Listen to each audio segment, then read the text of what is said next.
quand on arrive sur le spot, déjà, on choisit un spot quand on débute. Absolument pas de vent, absolument pas de vague. Alors on porte sa planche sous le bras, il y a une poignée qui est faite pour. On peut aussi la porter sur l'épaule, mais c'est un peu plus moyenâgeux. On la porte sous le bras par la poignée et on porte les dérives en avant pour une raison assez simple, c'est que les dérives, on risque de blesser quelqu'un quand on se déplace dans la foule ou dans la foule. Et du coup, on les met devant, comme ça on voit ce qu'on fait avec. On arrive au spot. On a le leash qui n'est jamais attaché à la planche quand on se déplace, parce que s'il traîne par terre, il va se prendre dans tout ce qui traîne, ça va faire tomber la planche par terre, il va falloir l'emmener chez le réparateur. Ou alors, vous allez tomber dessus et vous allez vous faire mal. Donc le mieux, c'est de le détacher à chaque fois. Surtout pas l'enrouler autour des dérives, parce que si vous l'enroulez autour des dérives, il garde la forme. Le lien en uréthane ici, il va garder la forme et le pli, ce qui fait que dès que vous allez ramer et faire des virages dans l'eau, il va se reprendre dans les dérives, c'est une vraie catastrophe.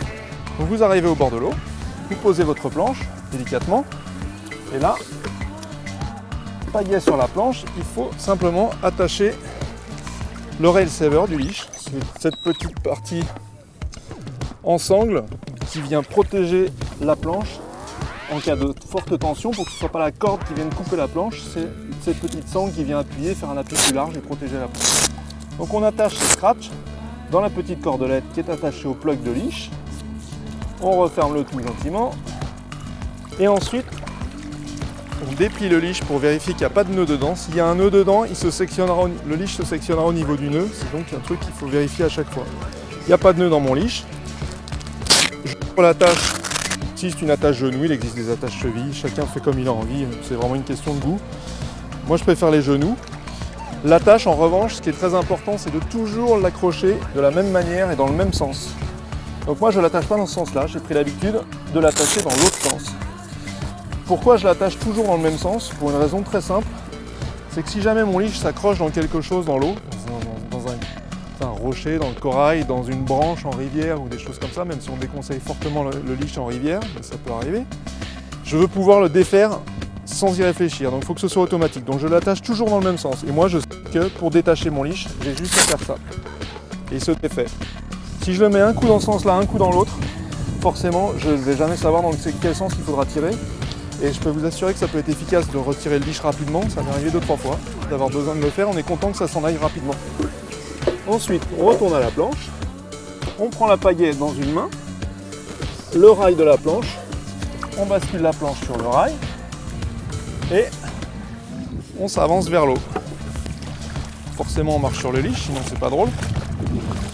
Une fois qu'on a assez d'eau pour mettre les dérives sans qu'elles appuient dans le fond, globalement c'est une petite profondeur de genou, on pose la planche dans l'eau.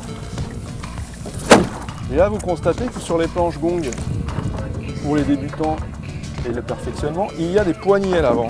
Elles ont toutes des poignées à l'avant. Ça permet de se déplacer en tenant la planche.